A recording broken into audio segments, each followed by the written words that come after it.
Welcome to mister C tutorials. Today video మనకి high court నుండి release అవ్వబోయే నోటిఫికేషన్ సంబంధించి 245 పోస్టులకు సంబంధించిన ఒక జీవో అనేది రిలీజ్ అవ్వడం అయితే జరిగింది. దానికి సంబంధించి ఏ పోస్టులు ఉన్నాయి, దాని యొక్క క్వాలిఫికేషన్ ఏ విధంగా ఉంది, అదేవిధంగా దాని యొక్క శాలరీ స్ట్రక్చర్ ఏ విధంగా ఉంది అనేది 1 by 1 చూద్దాం. ఇక్కడ క్వాలిఫికేషన్ అనేది ఇంకా ఇవ్వలేదు, ఇది నోటిఫికేషన్ టైంలో ఇవ్వడం జరుగుతుంది. అయితే ప్రీవియస్ ఇయర్లో ఇచ్చిన క్వాలిఫికేషన్ ఆధారంగా మనం ఒకసారి క్వాలిఫికేషన్ కూడా డిస్కస్ చేద్దాం. ఎందుకంటే చాలామంది ఈ క్వాలిఫికేషన్ గురించి మెసేజ్ చేయడం అనేది జరిగింది. సో మనం లాస్ట్ నోటిఫికేషన్ సంబంధించిన వివరాల ఆధారంగా ఈ క్వాలిఫికేషన్ చెప్పడం జరుగుతుంది. సబ్జెక్ట్ టు కరెక్షన్ కొత్త నోటిఫికేషన్ వచ్చిన తర్వాత దానిలో ఉండే క్వాలిఫికేషన్ ఫైనల్ క్వాలిఫికేషన్ అనే విషయాన్ని మాత్రం గుర్తుపెట్టుకోండి. మీ యొక్క అవగాహనకు మాత్రమే ఈ యొక్క క్వాలిఫికేషన్ అనేది చెప్పడం అనేది జరుగుతుంది. అదేవిధంగా ఎన్ని పోస్టులకి రిలీజ్ అయ్యాయి, ఇవి రెగ్యులర్ పోస్టుల కాంట్రాక్ట్ బేసిస్ పోస్టుల అని చెప్పేసి ఒక డౌట్ కూడా ఉంది. దానికి సంబంధించి కూడా ఈ యొక్క నోటిఫికేషన్లో క్లియర్గా ఇన్ఫర్మేషన్ అయితే ఇవ్వడం జరిగింది. నోటిఫికేషన్ అనే దానికంటే ఇది జీవో, ఇంకా నోటిఫికేషన్ అయితే రిలీజ్ అవ్వలేదు, అది రిలీజ్ అవ్వడం జరుగుతుంది. ఇది డేట్ చూసినట్టయితే May 29 అంటే నిన్న ఈ యొక్క జీవో అనేది గవర్నమెంట్ ఆఫ్ ఆంధ్రప్రదేశ్ నుండి రిలీజ్ అవ్వడం అయితే జరిగింది. దీనికి సంబంధించి ఎవరు రిలీజ్ చేశారంటే ఫ్రమ్ ద రిజిస్టర్ రిక్రూట్మెంట్కి సంబంధించిన వాళ్ళు రిలీజ్ చేయడం అయితే జరిగింది. దీనికి సంబంధించి టోటల్ 245 పోస్టులకు సంబంధించిన ఈ జీవో అనేది బయటికి రావడం అనేది జరిగింది. అయితే ఏ పోస్టులు ఉన్నాయి అనేది ఒకసారి చూసినట్టయితే మనకు సంబంధించినంత వరకు టోటల్గా చూసినట్టయితే ఫస్ట్ చూడండి, రిజిస్టర్ అనే ఒక పోస్ట్ ఉంది, జ్యుడిషియల్ డిపార్ట్మెంట్కి సంబంధించింది ఒక పోస్ట్ శాంక్షన్ అయింది. దాని యొక్క పే స్కేల్ చూడండి, 1,33,900 నుండి 1,79,000 దాకా ఉండడం జరిగింది. ఇది రెగ్యులర్ బేసిస్లో తీసుకోవడం అనేది జరుగుతుంది. అయితే రిజిస్ట్రార్ అనేవి మనకి సంబంధించి లా డిపార్ట్మెంట్కి సంబంధించి ఉంటాయి. తర్వాత ఇంకో రిజిస్ట్రార్కి సంబంధించి ఇన్ఫ్రాస్ట్రక్చర్ సంబంధించింది, అది కూడా ఒక పోస్ట్ ఉంది, అది కూడా రెగ్యులర్ బేసిస్లోనే. అయితే editor in the cadre of district judges ఉంది, చూసారా, దానికి సంబంధించి ఒక పోస్ట్ అనేది ఉండడం జరిగింది. ఇది కూడా 1,33,900 నుండి 1,79,000 దాకా ఉండడం జరిగింది. అయితే ఇక్కడ క్లియర్గా చూడండి, on re-employment basis in the cadre of retired district judge, ఎవరైతే ఆల్రెడీ డిస్ట్రిక్ట్ జడ్జ్ కింద చేసి రిటైర్ అవుతారో వాళ్ళకి ఈ పోస్ట్ అనేది ఉంది అని చెప్పేసి క్లియర్గా జీవోలో అయితే మెన్షన్ చేశారు. ఇవన్నీ కూడా మనకి అంతగా అవసరం లేని పోస్టులు. జాయింట్ రిజిస్టర్కి సంబంధించి ఒక 3 పోస్టులు ఉన్నాయి, ఇది కూడా రెగ్యులర్ బేసిస్ సంబంధించింది. డిప్యూటీ రిజిస్టర్కి సంబంధించి ఒక 4 పోస్టులు ఉన్నాయి, 87,480 నుండి 1,70,000 వరకు ఉంటుంది, ఇది కూడా రెగ్యులర్ బేసిస్ సంబంధించిందే. అసిస్టెంట్ రిజిస్ట్రార్కి సంబంధించినవి ఒక 9 పోస్టులు ఉండడం జరిగింది, ఇవి రెగ్యులర్ బేసిస్ సంబంధించింది. 70,850 నుండి 1,58,880 దాకా ఉంది, ఇది రెగ్యులర్ బేసిస్ సంబంధించింది. అయితే ఇక్కడ నుండి చూడండి, సెక్షన్ ఆఫీసర్ సంబంధించింది, కోర్ట్ ఆఫీసర్ సంబంధించింది, scrutiny officer and accounts officer, ఏదన్నా సరే ఒకటే. దీనికి సంబంధించి టోటల్ 15 పోస్టులు ఉన్నాయి.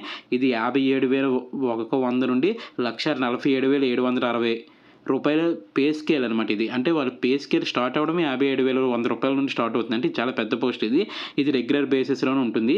అయితే దీనికి సంబంధించి ప్రీవియస్ ఇయర్ నోటిఫికేషన్లో కూడా ఈ యొక్క పోస్ట్ అనేది రిలీజ్ చేయడం జరిగింది. సెక్షన్ ఆఫీసర్ సంబంధించి కానీ, కోర్ట్ ఆఫీసర్ కానీ, స్క్రూటినీ ఆఫీసర్ కానీ, అకౌంట్ ఆఫీసర్ సంబంధించి కానీ దాని యొక్క ఎడ్యుకేషన్ క్వాలిఫికేషన్ చూసినట్టయితే 5 years ఇన్ లా అనేది ఇవ్వడం జరిగింది. లా డిపార్ట్మెంట్లో 5 years కోర్స్ చేసిన వాళ్ళు లేదా జనరల్ డిగ్రీ చేసిన వాళ్ళు కూడా ఎలిజిబుల్. సైన్స్లో కానీ, ఆర్ట్స్లో కానీ, కామర్స్లో కానీ జనరల్ డిగ్రీ 3 years చేస్తారు కదా, వాళ్ళు కూడా ఎలిజిబుల్ అని చెప్పేసి లాస్ట్ టైం ఇచ్చారు. దాంతోపాటు కంప్యూటర్ స్కిల్స్ తెలిసి ఉండాలని చెప్పేసి అడగడం జరుగుతుంది. అది సెక్షన్ ఆఫీసర్ సంబంధించి. మళ్ళీ చెప్తున్నాను, ఈ యొక్క ఎడ్యుకేషన్ క్వాలిఫికేషన్ ప్రీవియస్ నోటిఫికేషన్ సంబంధించి చెప్తున్నాను. డిప్యూటీ సెక్షన్ ఆఫీసర్ సంబంధించి ట్రాన్స్లేటర్స్ అన్న డిప్యూటీ సెక్షన్ ఆఫీసర్స్ అన్న ఒకటి, అది కూడా జనరల్ డిగ్రీ ఉంటుంది, కంప్యూటర్ సెక్షన్ ఉండాలి. అదేవిధంగా ట్రాన్స్లేటర్ సంబంధించి హిందీ కానీ, ఇంగ్లీష్ కానీ వచ్చి ఉండాల్సిన అవసరం అయితే ఉంటుంది. ఆ నోటిఫికేషన్ బట్టి ఈ 15 పోస్టులు అనేది ఫిల్ చేయడం జరుగుతుంది. ఇది కూడా రెగ్యులర్ బేసిసే, అంటే ఖచ్చితంగా ఇది గవర్నమెంట్ ఎంప్లాయీస్కి సంబంధించింది, కాంట్రాక్ట్ అయితే కాదు. 44,570 నుండి 1,27,480 రూపాయలు అనేవి డిప్యూటీ సెక్షన్ ఆఫీసర్ కింద రావడం అయితే జరుగుతుంది, బేసిక్ పే కింద. అదేవిధంగా అసిస్టెంట్ సెక్షన్ ఆఫీసర్ తర్వాత ఉన్నది అసిస్టెంట్ సెక్షన్ ఆఫీసరే. డిప్యూటీ సెక్షన్ ఆఫీసర్ లేదా ట్రాన్స్లేటరు, దానికి సంబంధించి ఒక 15 పోస్టులు, దీనికి సంబంధించి 15 పోస్టులు, అసిస్టెంట్ సెక్షన్ ఆఫీసర్ సంబంధించి ఒక 15 పోస్టులు. దాని యొక్క స్కేల్ చూసినట్టయితే 40,970 నుండి 1,24,380 దాకా ఉంది, అది కూడా రెగ్యులర్ బేసిస్లోనే ఫిల్ చేయడం జరుగుతుంది. దీని ఎడ్యుకేషన్ క్వాలిఫికేషన్ కూడా జనరల్ డిగ్రీయే ఉంటుంది, 3 years జనరల్ డిగ్రీ చేస్తారు కదా, దానికి సంబంధించి అసిస్టెంట్ సెక్షన్ ఆఫీసర్ కూడా ఉంటుంది, గుర్తుపెట్టుకోండి. లాస్ట్ టైం అయితే మాత్రం 5 years లా ఆర్ 3 ఇయర్స్‌లా ఆర్ 3 ఇయర్స్ రెగ్యులర్ డిగ్రీ అని చెప్పేసి వీటన్నిటికి కూడా క్వాలిఫికేషన్ ఇచ్చారు. దాంతోపాటు కంప్యూటర్ నాలెడ్జ్ ఖచ్చితంగా ఉండాలని చెప్పేసి ఒక ఒక షరతు అయితే పెట్టడం అయితే జరిగింది. ఈసారి కూడా మాక్సిమం అవే ఇవ్వడం జరుగుతుంది. అదేవిధంగా ఈ సెక్షన్ ఆఫీసర్‌కి సంబంధించినంత వరకు ఏదైనా ఎక్స్‌పీరియన్స్ అడిగే అవకాశం అయితే ఉంది. అది నోటిఫికేషన్ వచ్చిన తర్వాత దాని గురించి ఆలోచిద్దాం. ప్రెజెంట్ అయితే మాత్రం వీటికి సంబంధించి వీటి యొక్క సిలబస్ కూడానా సిమిలర్‌గానే ఉంటుంది. హైకోర్ట్ ఇప్పుడు సబార్డినేట్ కోర్ట్స్ నోటిఫికేషన్ రిలీజ్ అయింది కదా! సేమ్ అదే ఉంటుంది. కాకపోతే సెక్షన్ ఆఫీసర్‌కి సంబంధించి సిలబస్‌లో లా డిపార్ట్మెంట్‌కి సంబంధించి ఒక 30 మార్క్స్ అనేవి యాడ్ అయ్యి ఉంటుంది. అందుకనే దానికి 5 ఇయర్స్ లా చేసిన వాళ్ళు కూడా ఎలిజిబుల్ అని చెప్పేసి చెప్పడం జరుగుతుంది. అసిస్టెంట్ సెక్షన్ ఆఫీసర్‌కి సంబంధించి కూడా లాకి సంబంధించిన కొంత సిలబస్ అనేది ఉంటుంది. ఒకవేళ ఈ ఎగ్జామ్స్‌కి ఈ యొక్క పోస్ట్‌కి ప్రిపేర్ అవ్వాలంటే లా డిపార్ట్మెంట్‌కి సంబంధించిన సబ్జెక్ట్ కూడా మనం చదివి ఉండాల్సిన అవసరం ఉంటుంది. అది గుర్తుపెట్టుకోండి. ఇక్కడ సిలబస్ అనేది చేంజ్ అవుతుంది. ఆ హైకోర్టుకి సంబంధించి ఈ యొక్క డిస్ట్రిక్ట్ కోర్టులు ఇప్పుడు రిలీజ్ అయ్యాయి కదా! ఆ నోటిఫికేషన్‌కి ఈ నోటిఫికేషన్‌లో ఏమైనా తేడా ఉందంటే ఈ సెక్షన్ ఆఫీసర్‌కి, డిప్యూటీ సెక్షన్ ఆఫీసర్‌కి, అసిస్టెంట్ సెక్షన్ ఆఫీసర్‌కి సంబంధించిన సిలబస్‌లోనే తేడా ఉంటుంది. అక్కడ జీఎస్, ఇంగ్లీష్ ఉంటుంది కదా! ఇందులో కూడా జీఎస్, ఇంగ్లీష్ ఉంటది ఈ పోస్ట్‌కి సంబంధించి. దాంతో పాటు లా డిపార్ట్మెంట్‌కి సంబంధించి ఇంకొక 30 మార్క్స్ అనేది యాడ్ అవ్వడం అనేది జరుగుతుందనమాట. దానివల్ల తేడా ఉంటుంది. ఈ పోస్టులు అనేవి హైకోర్టులో ఉండవు. అదే డిస్ట్రిక్ట్ కోర్టులో ఉండవు. హైకోర్టులో అయితే ఈ పోస్ట్ అయితే ఉండడం జరుగుతుంది. మిగతా పోస్టులకు సంబంధించిన సిలబస్ అనేది similar to the district court syllabus లాగే ఉండడం జరుగుతుంది. అది గుర్తుపెట్టుకోండి. ఏంటి తేడా 3 ఇయర్స్ ఉన్న వాళ్ళందరికీ ఇచ్చేస్తారా? జనరల్ డిగ్రీ వాళ్ళకి అని అడగొచ్చు. కాకపోతే అక్కడ ఏంటంటే సిలబస్‌లో ఇది ఉండడం వల్ల లా చేసిన వారికి కొంత బెనిఫిట్ ఉంటది. మిగిలిన వారు కొంచెం కష్టపడి చదవగలం అనుకుంటే, లా అర్థమవుతుంది అనుకుంటే అది ఖచ్చితంగా మీరు చేయొచ్చు. ఈ పోస్ట్‌కి ప్రిపేర్ అవ్వచ్చు. నెక్స్ట్ చూడండి. మంచి పోస్టులకు సంబంధించి కంప్యూటర్ ఆపరేటర్ 40 పోస్టులు ఉన్నాయి. అయితే దీనికి సంబంధించి మొత్తం కంప్యూటర్ ఆపరేటర్ 40 పోస్టులు ఉన్నాయి కదా! ఇందులో 40,970 నుండి 1,24,380 దాకా వస్తుంది. ఇది రెగ్యులర్ బేసిస్‌కి సంబంధించిన పోస్టే. అయితే ఈ కంప్యూటర్ ఆపరేటర్ యొక్క ఎడ్యుకేషన్ క్వాలిఫికేషన్ చాలా డీప్‌గా ఉంటది. ఈ కంప్యూటర్ ఆపరేటర్ ఒకసారి జాగ్రత్తగా చూడండి.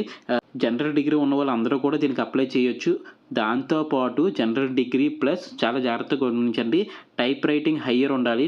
దాంతో పాటు ఏముండాలంటే పీజీడీసీఏ సర్టిఫికేట్ అంటే post graduation degree in computer operations అని చెప్పేసి ఒక సర్టిఫికేట్ ఉంటది. ఆ సర్టిఫికేట్ ఉండాలి. ఈ 3 ఉన్నవాళ్ళు మాత్రమే కంప్యూటర్ ఆపరేటర్ పోస్ట్‌కి అప్లై చేయాల్సి ఉంటుంది. చాలా జాగ్రత్తగా గమనించండి. ఈ మూడిట్లో ఏది లేకపోయినా లాస్ట్‌లో మీరు సెలెక్ట్ అయినా సరే మీ యొక్క సర్టిఫికేట్ వెరిఫికేషన్‌లో మిమ్మల్ని రిజెక్ట్ చేయడం జరుగుతుంది. అక్కడ దాకెళ్ళి రిజెక్ట్ అవ్వడం కంటే మన నోటిఫికేషన్ జాగ్రత్తగా చదువుకొని ఈ యొక్క ఎలిజిబిలిటీ ఉంటేనే అప్లై చేయండి. మళ్ళీ చెప్తున్నాను, జనరల్ డిగ్రీ టైప్ హయ్యర్ ఉండాలి. అదేవిధంగా పీజీడీసీఏ సర్టిఫికేట్ కూడా ఉండాలి. టైప్ హయ్యర్ ఉండాలి. లోవర్ ఉన్నా కూడా సరిపోదు ఈ యొక్క పోస్ట్‌కి సంబంధించి. లాస్ట్ టైం అయితే ఇదే క్వాలిఫికేషన్ అయితే ఇవ్వడం జరిగింది. మాక్సిమం నాకు తెలిసి ఎవరు కూడా క్వాలిఫికేషన్స్ గురించి చెప్పరు. ఇది నేను లాస్ట్ నోటిఫికేషన్ చూసి మీరు చాలామంది దీనికోసమే డౌట్‌ఫుల్‌గా మెసేజెస్ చేస్తున్నారు. సార్ దీనికి సంబంధించి ఏ క్వాలిఫికేషన్ ఉంటుందని చెప్పేసి. నాకు తెలిసిన పోస్టులకు సంబంధించి క్వాలిఫికేషన్ అయితే ఈ వీడియోలో చెప్పడం అయితే జరుగుతుంది. నెక్స్ట్ చూసినట్టయితే యూడీ స్టెనో అదేవిధంగా పీజీడీసీఏ సర్టిఫికేట్ కూడా ఉండాలి. టైప్ హయ్యర్ ఉండాలి. లోవర్ ఉన్నా కూడా సరిపోదు ఈ యొక్క పోస్ట్‌కి సంబంధించి. లాస్ట్ టైం అయితే ఇదే క్వాలిఫికేషన్ అయితే ఇవ్వడం జరిగింది. మాక్సిమం నాకు తెలిసి ఎవరు కూడా క్వాలిఫికేషన్స్ గురించి చెప్పరు. ఇది నేను లాస్ట్ నోటిఫికేషన్ చూసి మీరు చాలామంది దీనికోసమే డౌట్‌ఫుల్‌గా మెసేజెస్ చేస్తున్నారు. సార్ దీనికి సంబంధించి ఏ క్వాలిఫికేషన్ ఉంటుందని చెప్పేసి. నాకు తెలిసిన పోస్టులకు సంబంధించి క్వాలిఫికేషన్ అయితే ఈ వీడియోలో చెప్పడం అయితే జరుగుతుంది. నెక్స్ట్ చూసినట్టయితే యూడీ స్టెనో 7 పోస్టులు ఉన్నాయి. 34,580 నుండి 107,210 దాకా ఉంటుంది. ఇది రెగ్యులర్ బేసిస్ పోస్టే. అయితే స్టెనోకి సంబంధించి తెలుసు కదా! టైప్ హయ్యర్ ఉండాలి. అదేవిధంగా స్టెనో కూడా హయ్యర్ అనేది ఉండడం జరగాలి. యూడీ స్టెనోకి సంబంధించి. డిస్ట్రిక్ట్ కోర్టుకి సంబంధించి షార్ట్ హ్యాండ్ లోవర్ ఉన్న తీసుకుంటారు కానీ ఈ యొక్క హైకోర్టుకి సంబంధించి ఖచ్చితంగా హయ్యర్ అయితే ఉండాల్సిన అవసరం అయితే ఉంది. ఆ విషయం గుర్తుపెట్టుకోండి. నెక్స్ట్ పోస్ట్ చూసినట్టయితే మనకు సంబంధించి అసిస్టెంట్స్ అని ఇచ్చారు. ఇది maximum junior assistant, field assistant సంబంధించింది అయ్యి ఉండొచ్చు. ఈ 30 పోస్టులు ఉంటాయి. జూనియర్ అసిస్టెంట్ బేసిక్ పే ఇచ్చారు కాబట్టి 30 పోస్టులు అయితే ఉండడం జరిగింది. మొత్తం 25,220 నుండి 80,910 ఇది రెగ్యులర్ బేసిస్ పోస్టే. ఈ అసిస్టెంట్ సంబంధించి జనరల్ డిగ్రీ అయితే ఉంటుంది. దాంతోపాటు కంప్యూటర్ నాలెడ్జ్ అయితే అవసరం అవుతుంది ఈ అసిస్టెంట్ పోస్టులకు సంబంధించి. అయితే హైకోర్టుకి సంబంధించి కదా ఏమైనా సర్టిఫికేట్ అడుగుతారా లేదా అనేది మనకి నోటిఫికేషన్ వచ్చిన తర్వాత తెలుస్తుంది. కంప్యూటర్ ఆపరేషన్ సంబంధించి అయితే మాత్రం జనరల్ డిగ్రీ ఉన్న ప్రతి ఒక్కరు కూడా ఈ పోస్ట్‌కి అప్లై చేసుకోవచ్చు. ఇది మాక్సిమం ఇక్కడ నుండి సబ్జెక్ట్ అంతా కూడా syllabus general studies, English same ఇప్పుడు మనం డిస్ట్రిక్ట్ కోర్ట్ ప్రిపేర్ అవుతున్నాం కదా! సేమ్ సిలబస్ అనేది ఉండడం జరుగుతుంది. జనరల్ స్టడీస్ ఇంగ్లీషే ఉంటుంది. అది అసిస్టెంట్‌కి సంబంధించి. నెక్స్ట్ పోస్ట్ చూసినట్టయితే ఎగ్జామినర్‌కి సంబంధించి కూడా డిగ్రీ క్వాలిఫికేషన్ ఉంటుంది. ఇక్కడైతే ఇంటర్ క్వాలిఫికేషన్ ఇచ్చారు గానీ అక్కడ ఎగ్జామినర్‌కి సంబంధించి డిగ్రీ క్వాలిఫికేషన్ ఉంటుంది. మాక్సిమం 10 పోస్టులు ఉన్నాయి. 25,220 నుండి 80,910 రెగ్యులర్ బేసిస్‌లోనే ఈ పోస్ట్ అనేది నింపడం జరుగుతుంది. నెక్స్ట్ టైపిస్ట్ చూసినట్టయితే టైపిస్ట్ అనేది డిగ్రీ ప్లస్ మనకి ఏముండాలంటే టైప్ హయ్యర్ ఉండాలి. ఖచ్చితంగా టైప్ అనేది హయ్యర్ ఉండాలి. మొత్తం 15 పోస్టులు అనేవి ఉండడం జరిగింది. 25,220 నుండి 80,910 రెగ్యులర్ బేసిస్ పోస్ట్ ఇది కూడా. తర్వాత డీఈఓ పోస్టులు మ్యాక్సిమం ఎక్కువ మంది అప్లై చేద్దాం అనుకున్న ఈ డీఈఓ పోస్టులకు సంబంధించి ఇందులో మొత్తం 50 పోస్టులు అయితే ఉండడం జరిగింది. ఈ డేటా ఎంట్రీ ఆపరేటర్కి సంబంధించి మ్యాక్సిమం జనరల్ డిగ్రీ ఉంటుంది. దాంతోపాటు ఖచ్చితంగా పీజీడీసీఏ సర్టిఫికేట్ అడుగుతారు. ఇంకా టైప్ హైయర్ అడిగినా కూడా ఆశ్చర్యపడక్కర్లేదు. కంప్యూటర్ ఆపరేటర్ పోస్ట్‌కి దీనికి సిమిలర్‌గానే ఉంటుంది. ఈ యొక్క ఎడ్యుకేషన్ క్వాలిఫికేషన్ అనేది జనరల్ డిగ్రీ కన్ఫర్మ్ ఉండాలి. దాంతోపాటు టైప్ హైయర్ ఉండాలి. పీజీడీసీఏ ఉండాలి. లాస్ట్ టైం డీఈఓ పోస్ట్ అనేవి రాలేదు. కంప్యూటర్ ఆపరేటర్ పోస్టులు వచ్చాయి. సో ఈసారి ఏం పెడతారనేది చూడాలి. దీనికి సంబంధించి 25,220 నుండి 80,910 ఉంటుంది. ఇది రెగ్యులర్ బేసిస్ పోస్టే.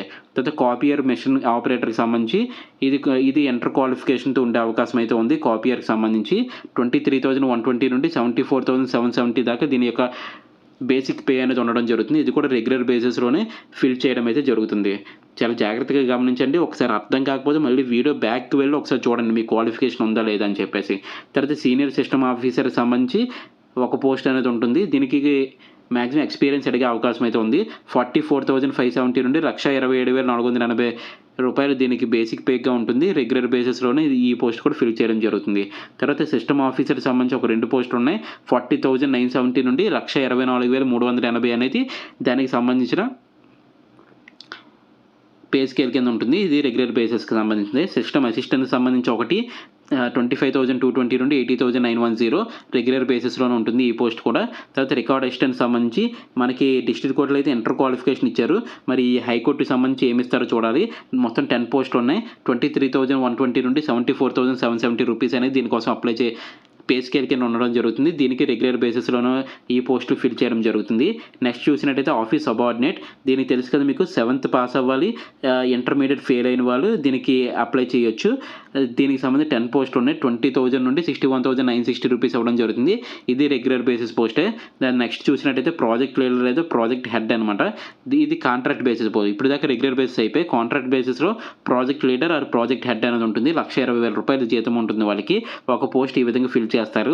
దాని తర్వాత మాడ్యూల్ లీడర్ అని చెప్పేసి యూజర్ ఇంటర్ఫేస్ వెబ్ డిజైనర్కి సంబంధించి 2 పోస్టులు 1,00,000 రూపాయల జీతం ఉంటుంది. కాంట్రాక్ట్ బేసిస్‌లోనే వీటిని కూడా ఫిల్ చేయడం జరుగుతుంది. ఈ విధంగా టోటల్ 23 పోస్టులకు సంబంధించి 245 పోస్టులు అనేది రిలీజ్ చేయడం అయితే జరిగింది. జీవో అనేది రిలీజ్ అయింది. నోటిఫికేషన్ కూడా చాలా తొందరలోనే 1 to 2 డేస్‌లో ఈ యొక్క నోటిఫికేషన్ కూడా రిలీజ్ అయిపోద్ది. అప్పుడు ఈ యొక్క ఎడ్యుకేషన్ క్వాలిఫికేషన్స్ తర్వాత అప్లికేషన్ డేట్స్ ఇవన్నీ కూడా మన ఛానల్‌లో వీడియో అనేది చేయడం అయితే జరుగుతుంది ఖచ్చితంగాన.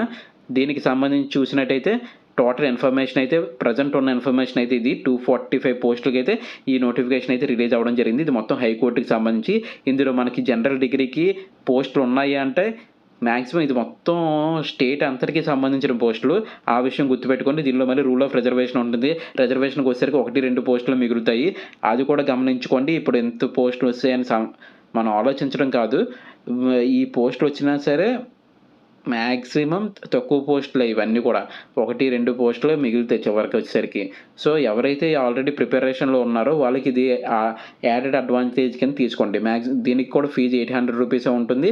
ఎస్సీ ఎస్టీ క్యాండిడేట్ సంబంధించి 400 రూపీసే ఉండడం అనేది జరుగుతుంది. ఆ విషయం మాత్రం గమనించండి.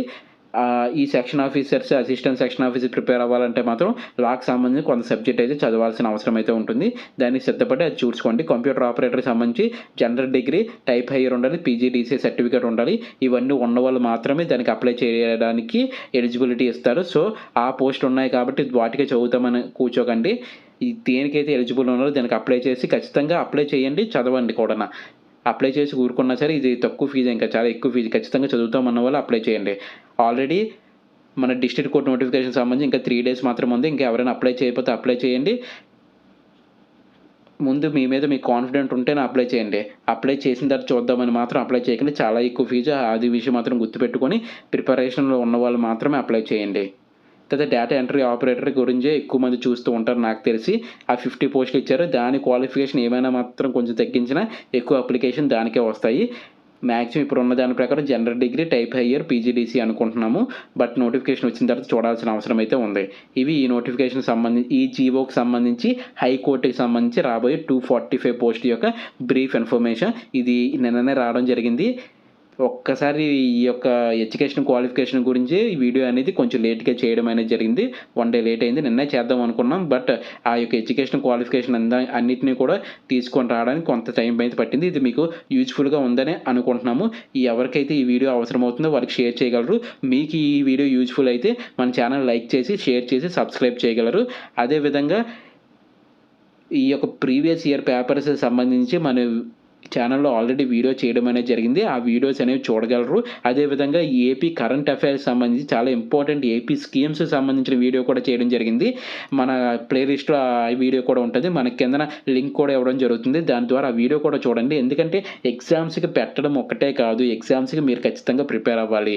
ఇక్కడ కోచింగ్ తీసుకోవాలి అని ఎవరికీ చెప్పట్లేదు. మీ దగ్గర ఉన్న టైం ప్రకారం, మీ దగ్గర ఉన్న సిలబస్ని దగ్గర పెట్టుకొని, మీ దగ్గర ఉన్న సోర్స్తో చదవండి. ఖచ్చితంగా జాబ్ వచ్చే అవకాశం అయితే ఉంటుంది. అయితే ఏది చూడాలి, ఏది చూడకూడదు కూడా మీకు తెలియట్లేదు. ఎందుకంటే మీరు సబ్జెక్ట్ వీడియోస్ చూడడం అనేది మానేస్తున్నారు. ఎప్పుడు చూసిన ఈ నోటిఫికేషన్ సంబంధించిన వీడియోలో చూస్తే మీకు నోటిఫికేషన్ గురించి తెలుస్తుంది, అప్లై చేస్తారు. అక్కడితో అది అయిపోవాలి. ఏం ప్రిపేర్ అవ్వాలనుకుంటున్నారో ఆ సబ్జెక్ట్ వీడియో చూడండి. ఇప్పుడు ఆ కరెంట్ అఫైర్స్ వీడియో చూస్తే మీకు ఒక 1-2 మార్కులు యాడెడ్ అడ్వాంటేజ్ అవుతుంది. ఆ బిట్ అక్కడ వస్తే మీరు ఖచ్చితంగా పెట్టేస్తారు వెళ్ళి. ఆ ఒక్క బిట్తోనే మీకు జాబ్ వచ్చే అవకాశం అయితే ఉంది. సో ఈ విషయాలు గుర్తుపెట్టుకొని అన్ని వీడియోస్ చూడడానికి ప్రయత్నించండి. థ్యాంక్ యూ సో మచ్ అండి. ఎవరికైతే ఈ వీడియో అవసరం అవుతుందో వాళ్ళకి మాత్రం షేర్ చేయండి తప్పకుండా. జై హింద్.